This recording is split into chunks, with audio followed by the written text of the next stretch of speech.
మాజీ మంత్రి వైసీపీ హయాంలో నెంబర్ 2గా వెలిగినటువంటి పెద్దిరెడ్డి రామచంద్రారెడ్డి అక్రమ సామ్రాజ్యం అయితే బయటపడింది. చిత్తూరు జిల్లా పొంగనూరు నియోజకవర్గంలోని మంగళంపేట అడవుల్లో దర్జాగా 32 ఎకరాలను కబ్జా చేయడమే కాకుండా అక్కడ అటవీ సంపదను దోచుకోవడమే కాకుండా ఒక విలాసవంతమైన బంగళాను కూడా కట్టడం జరిగింది. ఇవన్నీ కూడా ఆధారాలతో సహా పవన్ కళ్యాణ్ అయితే బయట పెట్టడం జరిగింది. ప్రస్తుత అటవీ శాఖ మంత్రిగా కూడా ఉన్నటువంటి పవన్ కళ్యాణ్ గతంలోనే హెచ్చరించారు, పెద్దిరెడ్డి అవినీతి సామ్రాజ్యం మొత్తాన్ని కూడా కూల్చివేస్తానని గతంలోనే హెచ్చరించారు. సో హెచ్చరించినట్టుగానే మొన్న ఏరియల్ సర్వే చేసి పెద్దిరెడ్డి ఆక్రమించినటువంటి ఈ మొత్తం అటవీ భూమి ఏదైతే ఉందో స్వయంగా ఆయనే ఒక వీడియో మొత్తాన్ని కూడా చిత్రీకరించుకుని ఎంతెంత భూమి ఆక్రమించుకున్నారు, దాని తర్వాత ఏ విధంగా విడిపించారు అనేది స్పష్టంగా చెప్పారు. పెద్దిరెడ్డి కుటుంబ సభ్యులతో పాటు మిథున్ రెడ్డితో పాటు గత మాజీ ఎమ్మెల్యేతో పాటు దాదాపుగా నలుగురి మీద కేసు అయితే ఫైల్ చేసి ఛార్జ్ షీట్ కూడా వేసినట్టుగా అయితే తెలుస్తుంది. మొత్తంగా ఎప్పుడైతే పవన్ కళ్యాణ్ ఈ వీడియోని విడుదల చేశారో దీంతో ఒక్కసారిగా వైసీపీ ఉలిక్కిపాటుకు గురైంది. వాస్తవానికి 32 ఎకరాలకు సంబంధించి మీ దగ్గర ఉన్న ఆధారాలు ఇవ్వాలని చెప్పి అటవీ శాఖ అధికారులు అడిగితే నేటి వరకు కూడా పెద్దిరెడ్డి రామచంద్రారెడ్డి స్పందించలేదు. అంటే వారి దగ్గర ఎటువంటి ఆధారాలు లేవు. వాస్తవానికి 75 ఎకరాలకు మాత్రమే అక్కడ పట్టా ఉండగా 103 ఎకరాలకు పైగా పెద్దిరెడ్డి కావచ్చు, పెద్దిరెడ్డి కుటుంబ సభ్యులు కావచ్చు మొత్తం కూడా ఆక్రమించుకుని అడవిలోనే మళ్ళీ ఫినిషింగ్ చేసుకున్నారు. వీళ్ళుగా ఫినిషింగ్ చేసుకున్నారు. ఒక అడవిలో ఒక బోరు బావిని తవ్వారు. సో అంటే వెచ్చలవిడిగా అడిగేవాడు లేడు, మనదే అధికారం కాబట్టి అడవిని సైతం ఆక్రమించుకున్నటువంటి పరిస్థితి. ఇది మొత్తం కూడా ఆధారాలతో సహా బయటపెట్టారు. ఆల్రెడీ దీని మీద కేసు కూడా నమోదైంది. సరే, కోర్టులో ఏం తేలుతుందనేది పక్కన పెడితే పెద్దిరెడ్డి అవినీతి సామ్రాజ్యం అయితే బయటపడింది. పవన్ కళ్యాణ్ నిన్న మొన్నటి వరకు వైసీపీ సోషల్ మీడియాలో ట్రోల్ చేసింది. ఏమని, పవన్ కళ్యాణ్ ఎక్కే ఫ్లైట్ ఎక్కుతున్నాడు, దిగే ఫ్లైట్ దిగుతున్నాడు, టిఫిన్ ఏమో అక్కడ చేస్తున్నాడు, లంచ్ ఏమో ఎక్కడ చేస్తున్నాడు, డిన్నర్ ఏమో అక్కడ చేస్తున్నాడు అన్నారు. పవన్ కళ్యాణ్ ఎక్కే ఫ్లైట్ ఎక్కి దిగే ఫ్లైట్ దిగింది అందుకు కాదు, పెద్దిరెడ్డి అవినీతి సామ్రాజ్యాన్ని కూకటి వేళ్లతో సహా పెకిలించడానికే ఆయన ఫ్లైట్ ఎక్కాడు. ఎందుకు ఎక్కాడు, ఎలా ఎక్కాడో కూడా ఒక వీడియో రూపంలో విడుదల చేశారు. ఇప్పుడు వైసీపీ నేతల నోళ్లకు తాళం పడింది. ఒక్కడు కూడా పెద్దిరెడ్డి ఈ ఆక్రమణ గురించి మాట్లాడలా. పెద్దిరెడ్డి కూడా ఇది మాది కాదు అని పెద్దిరెడ్డి కూడా బయటకు వచ్చి చెప్పలేని పరిస్థితి.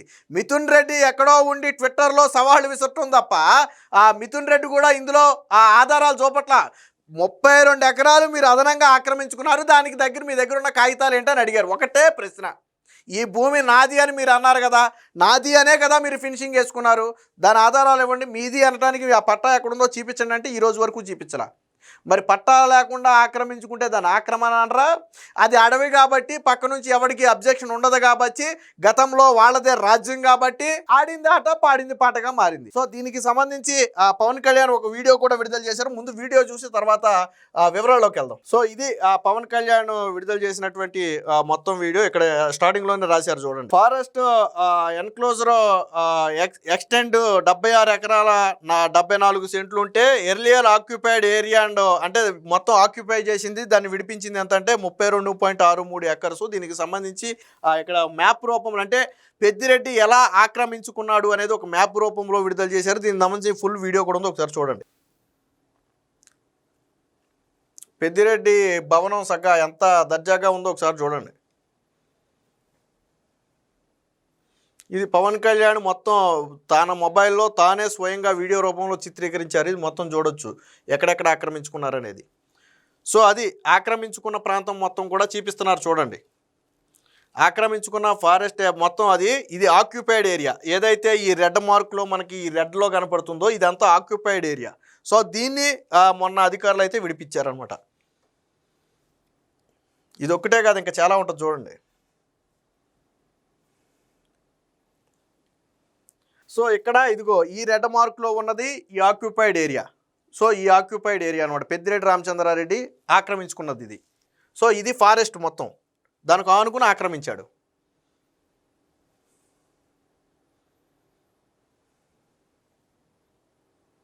ఇది పెద్దిరెడ్డి భవనం చూడండి ఎలా ఉందో ఒకసారి.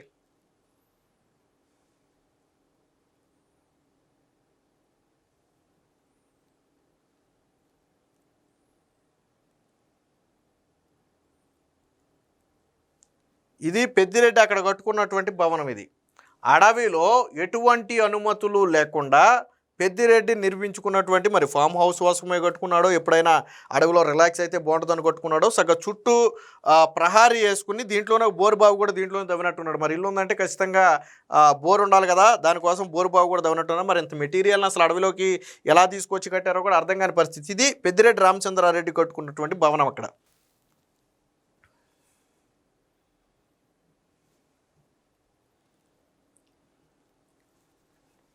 ఇదిగో ఇది కూడా ఆక్యుపైడ్ ఏరియా.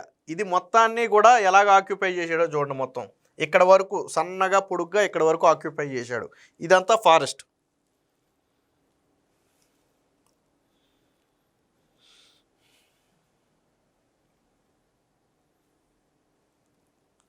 సో ఇదిగో ఇది కూడా ఆక్యుపైడే. ఈ రెడ్ మార్క్లో ఉన్నది, మిడిల్లో ఉన్నదే త్రిభుజాకారంలో ఆక్యుపై చేశాడు చూడండి. ఇది ఆక్యుపైడ్. దీన్ని కూడా మనం విడిపించారు. ఇలా మొత్తంగా 32 ఎకరాలు విడిపించారు. ఎకరం 2 ఎకరాలు కాదు. మనకి ఇలా చూస్తే ఏం అర్థం కాదు, బట్ వాళ్ళు మ్యాపింగ్లో చూపిస్తున్నారు కాబట్టి మనకు అర్థమవుతుంది. ఇక్కడ ఇది ఇక్కడ ఈ భాగాన్ని ఆక్యుపై చేశాడు. ఇవన్నీ కూడా ఫెన్సింగ్ వేసేసుకున్నాడు. ఇదిగో ఇక్కడేమో ఈ భాగాన్ని ఆక్యుపై చేశాడు. ఇదిగో ఇక్కడ ఈ భాగాన్ని ఆక్యుపై చేశాడు. ఈ మ్యాపింగ్ చేపించిపోతే మనకేం పైనుంచి ఏం అర్థం కాదు.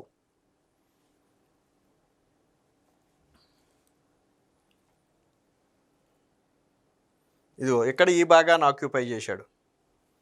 రెడ్ మార్క్లో ఉన్నది ఏదైతే ఈ గ్రీన్కి రెడ్కి మధ్యలో ఉన్నదాన్ని ఆక్యుపై చేశాడు. ఈ గ్రీన్ అనేది ఫారెస్టు, ఈ గ్రీన్కి రెడ్కి మధ్యలో ఉన్నది మొత్తం ఆక్యుపైడ్ అనమాట. సో ఇది మొత్తం పెద్దిరెడ్డి రామచంద్రారెడ్డి ఆక్రమణ సామ్రాజ్యం మొత్తం. దీనికి సంబంధించిన వార్త కూడా వచ్చింది, ఒకసారి చూద్దాం. అడవి తల్లికి పెద్దిరెడ్డి పోటు, మంగళంపేట రిజర్వ్ ఫారెస్ట్లో 32.63 ఎకరాల దురాక్రమణ. ఉమ్మడి సర్వే బృందం నిర్ధారణ, స్వాధీనం చేసుకున్న అటవీ శాఖ. అటవీ చట్ట ఉల్లంఘనపై 4గురిపై కేసు, ఛార్జిషీటు, కోర్టు ఆదేశాలతో తదుపరి చర్యలు తీసుకుంటామని చెప్పిన అధికారులు. డిప్యూటీ సీఎం ఆదేశాలతో అటవీ భూమి వివరాలన్నీ కూడా వెబ్సైట్లో పెడతామని చెప్పడం జరిగింది. ఇందాక మనం ఏదైతే పెద్దిరెడ్డి రామచంద్రారెడ్డి భవంతి చూసామో దాన్ని ఇక్కడ మనం చూడొచ్చు. దీని కంటిన్యూషన్ వార్త కూడా వచ్చింది, ఒకసారి చూద్దాం. చిత్తూరు జిల్లా పులిచెర్ల మండలం మంగళపేట రిజర్వ్ ఫారెస్ట్లో పెద్దిరెడ్డి రామచంద్రారెడ్డి ఆయన కుటుంబ సభ్యులు 32.63 ఎకరాలు ఆక్రమించినట్టుగా తేల్చారు. దీని మీద కేసు వేయడంతో పాటు ఛార్జ్ షీట్ దాఖలు చేయడం కూడా అయింది. ఆక్రమిత భూములను స్వాధీనం చేసుకోవడం కూడా జరిగింది. వాటిలో చెట్ల పెంపకం కూడా చేపట్టారు. దీనికి సంబంధించిన సర్వే నెంబర్లన్నీ కూడా ఇవ్వడం జరిగింది.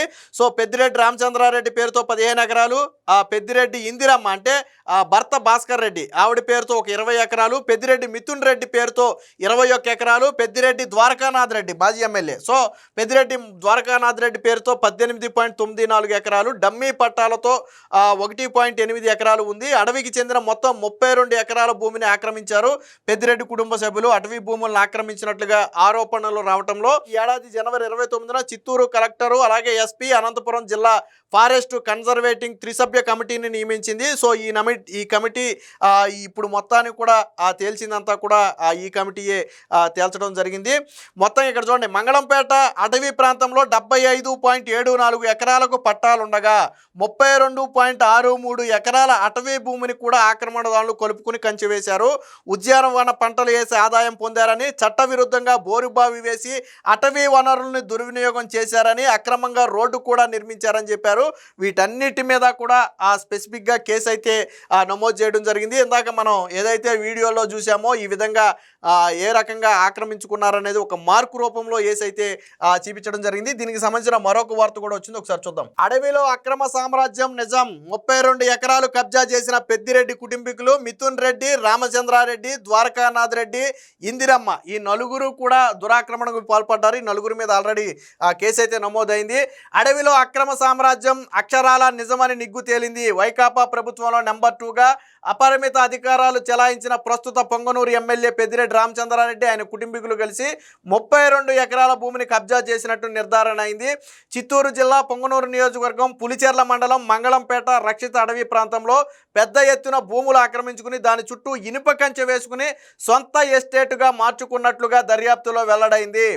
ఆక్రమిత భూమిలో చట్టవిరుద్ధంగా బోరుబావి తవ్వటమే కాకుండా ఉద్యానవన పంటలు, అందులో 533 మామిడి చెట్లు, 26 నేరేడు చెట్లు, ఒక కొబ్బరి చెట్టు సాగు చేసి దాని ఆదాయాన్ని కూడా వీళ్లే పొందినట్టుగా తేల్చారు.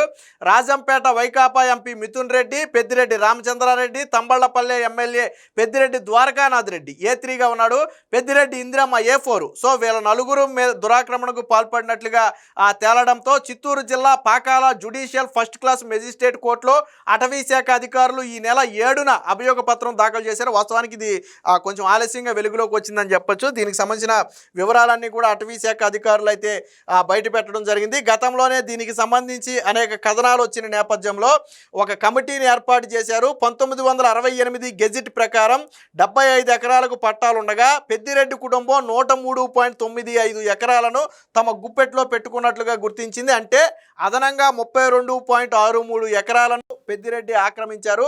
సో ఈ భూమిని స్వాధీనంలో తీసుకుని ఇనుప కంచె మొత్తాన్ని కూడా తొలగించేసి ఒక సర్వే రాళ్ళు అయితే ఇది అటవీ భూమి అని చెప్పి ఒక సర్వే రాళ్ళు అయితే పాతడం జరిగింది. కబ్జా వ్యవహారంపై మే 4న కేసు నమోదు చేసి మిథున్ రెడ్డి, రామచంద్రారెడ్డి, ద్వారకానాథ్ రెడ్డి, ఇందిరమ్మలను నిందితులుగా చేర్చారు. 1.26 కోట్ల మేర ఆస్తికి కూడా నష్టం జరిగిందని కూడా అధికారులు అయితే దీనికి సంబంధించి పేర్కొనడం అయితే జరిగింది. సో ఇది ఇందాక మనం ఏదైతే పెద్దిరెడ్డి రామచంద్రారెడ్డి ఆక్రమించుకున్నటువంటి భూమిని స్వయంగా 1.30 సెకండ్లు ఉన్నటువంటి వీడియో రూపంలో విడుదల చేశారో దానికి సంబంధించిన ఫోటోను, అలాగే పెద్దిరెడ్డి రామచంద్రారెడ్డి ఆయన కుటుంబ సభ్యులు ఆక్రమించుకున్నటువంటి మొత్తాన్ని కూడా మార్క్ చేసి చూపించారో దానికి సంబంధించి ఇక్కడ చూడొచ్చు. ఇక పెద్దిరెడ్డి రామచంద్రారెడ్డి ఆయన కుటుంబీకులు అటవీ భూమిని ఆక్రమించుకోవడమే కాకుండా అటవీ వనరుల దుర్వినియోగం చేశారని చెప్పి కేసులు అయితే నమోదు చేశారు. వాస్తవానికి ఈ అటవీ చట్టాలు అనేది చాలా కఠినంగా ఉంటాయి. అందుకని మనం అడవి నుంచి ఒక పుల్ల తెచ్చుకున్నా కానీ భయపడతారు. ఎందుకు తెచ్చుకోవాలని భయపడతారంటే పాపం గిరిజనులు అక్కడే బతికినా వాళ్ళేమో అటవిని ఆక్రమించుకోరు. కాకపోతే అడవి నుంచి ఏదన్నా పొలాల రూపంలోనో లేదా కాయల రూపంలోనో కూరగాయల రూపంలోనో తెచ్చుకుంటారు. వాటిని కూడా తెచ్చుకోవడానికి ఎందుకు భయపడతారు అంటే అటవీ చట్టాలు అంత కఠినంగా ఉంటాయి. గతంలో ఈ వ్యవస్థ మొత్తం ఎవరి చేతిలో ఉంది? పెద్దిరెడ్డి రామచంద్రారెడ్డి చేతిలో ఉంది. కాబట్టి 32 ఎకరాలను ఆక్రమించుకుని ఈ 32 ఎకరాలకు అదనంగా ఇనుప ఫెన్సింగ్ వేసుకుని, అంటే అడవి కాబట్టి బహుశా లోనికి ఏమి రాకుండా జాగ్రత్త అయి ఉండొచ్చు, 32 ఎకరాలకు ఫెన్సింగ్ వేసుకుని దాంట్లో కొన్ని మొక్కలు పెంచుకోవడమే కాకుండా ఇంటికో అవసరాల కోసం ఒక బోరు బావి, మనం అక్కడ చీమ చిటుకుమనాలన్నా కానీ అటవీ శాఖ అధికారులు అనుమతి ఉండాలి. పైగా ఈ అక్రమ సామ్రాజ్యానికి ఒక అక్రమ రహదారి కూడా నిర్మించారు. అంటే ఎటువంటి అనుమతులు లేకుండా అడవిలో రహదారి నిర్మించడం అనేది చట్టవిరుద్ధం ఖచ్చితంగా. సో వీటన్నిటి మీద కూడా కోర్టులో కేసు అయితే నమోదు చేశారు. ఛార్జ్షీట్ కూడా దాఖలైంది ఆల్రెడీ. సో ఇప్పుడు కౌంటర్ చేయాల్సిన పరిస్థితి పెద్దిరెడ్డి రామచంద్రారెడ్డికి వాళ్ళ కుటుంబ సభ్యులకు ఉంటుంది. ఖచ్చితంగా పెద్దిరెడ్డి రామచంద్రారెడ్డి దొరికిపోయాడు, అందులో డౌటే లేదు. ఈ 32 ఎకరాలకు పట్టా చూపించమని అడిగితే చూపించరా వాళ్ళ దగ్గర. మరి పట్టా లేని భూమి ఆక్రమణ భూమే కదా. పట్టా లేని భూమిలో నువ్వెలా ఉన్నావు? నువ్వెందుకు ఆక్రమించుకున్నావు? ఇప్పుడు నేనున్నా అండి, నాకు 1 ఎకరం అని నా రికార్డులో ఉంది, నేను నా ఎకరం వరకే ఉండాలా. నేను 2 ఎకరాల్లో ఉండి రికార్డులో ఎకరం అని ఉంటే కుదురుద్దా? 10 ఎకరం ఏంటది? ఆక్రమించుకున్నదో అవుద్ది. ఇక్కడ అదే జరిగింది ఇక్కడ. సో పెద్దిరెడ్డి చేసిన పాపాలు అన్నీ ఇన్ని కాదు, ఇదొక్కటేనా? గతంలో రెవెన్యూ సబ్ డివిజన్ ఆఫీసులో ఫైళ్లు కూడా తగలబెట్టించినటువంటి పరిస్థితి. ఎందుకని? గతంలో ఫ్రీ హోల్డ్ భూముల వివరాలన్నీ బయటపడతాయేమో, ఇవి బయటపడితే ఎక్కడ తన మెడకు చుట్టుకుంటుందని చెప్పి సబ్ కలెక్టర్ ఆఫీస్ కూడా దహనం చేసినటువంటి పరిస్థితి. సరే, ఆ కేసు కూడా ఇంకా నడుస్తుంది అనుకోండి, అది వేరే విషయం. సో మొత్తంగా పెద్దిరెడ్డి రామచంద్రారెడ్డి అవినీతి సామ్రాజ్యం బయటపడింది, అక్రమ సామ్రాజ్యం బయటపడింది. చివరికి అటవిని కూడా వీళ్ళు వదలలేదు. కానీ ఒక్క వైసీపీ నేత నోరు మెదపట్ల. జగన్మోహన్ రెడ్డి ఎందుకు నోరు మెదపట్ల? జగన్మోహన్ రెడ్డి చెప్పొచ్చు కదా, ఈ 32 ఎకరాలు ఎలా వచ్చిందో పెద్దిరెడ్డి రామచంద్రారెడ్డికి జగన్మోహన్ రెడ్డి చెప్పొచ్చు కదా. పోనీ చెప్పడు. కొని అంటే అడవిని ఆక్రమించుకుంటే వీళ్ళేదో సొంత ఆస్తిలాగా ఫీల్ అవుతారు దీన్ని. అదే ఒక సెంటు భూమి ఏ టీడీపీ నేత జనసేన నేత ఆక్రమించుకుంటే వైసీపీ సాక్షిలో పెద్ద పెద్ద హెడ్డింగ్లు పెట్టి రాస్తారు, ఆక్రమించుకున్న టీడీపీ జనసేన నేతలని. ఇక్కడ పెద్దిరెడ్డి రామచంద్రారెడ్డి ఆక్రమించుకుంటే ఇదేమో పవన్ కళ్యాణ్ కక్ష సాధింపని రాస్తారు. పవన్ కళ్యాణ్ కక్ష సాధింపంటే ఆయన ఆధారాలు చూపించమని అడిగాడు కదా. ఒరే బాబు, ఆ 32 ఎకరాలకు మీ దగ్గర పట్టా ఏమైనా ఉండి చూపించండి అన్నారు, చూపించండి. ఎస్, ఈ 32 ఎకరాలు కూడా మాదే. వదిలేస్తాడు పవన్ కళ్యాణ్.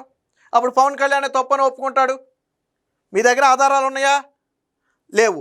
సో మొత్తంగా పెద్దిరెడ్డి రామచంద్రారెడ్డి అవినీతి సామ్రాజ్యం ముఖ్యంగా అడవిలో సాగిస్తున్నటువంటి ఈ దందా మొత్తం కూడా బయటపడింది. ఖచ్చితంగా త్వరలోనే పెద్దిరెడ్డి రామచంద్రారెడ్డితో పాటు ఎవరెవరో ఇందులో ద్వారకానాథ్ రెడ్డితో పాటు మిథున్ రెడ్డితో పాటు ఎవరైతే ఇందిరమ్మ అనే వ్యక్తి ఉందో సో వీళ్ళందరూ కూడా ఖచ్చితంగా కేసుల్లో ఇరుక్కోవడం ఖాయం. త్వరలోనే అరెస్టుల వరకు కూడా వెళ్తాయి. పెద్దిరెడ్డి రామచంద్రారెడ్డిని కూడా అరెస్టు చేయడం అనేది ఖచ్చితంగా జరుగుతుంది. ఎందుకంటే అటవీ భూములు ఆక్రమించుకోవడం అనేది అత్యంత తీవ్రమైనటువంటి నేరం. అధికారం ఉంది కదా అని చెప్పి ఆక్రమించుకుంటామంటే కుదరదు. అడ్డంగా దొరికిపోయినటువంటి పెద్దిరెడ్డి మెడకు ఈ ఉచ్చు అయితే బలంగా బిగుసుకుంటుందనటంలో ఎటువంటి సందేహం లేదు.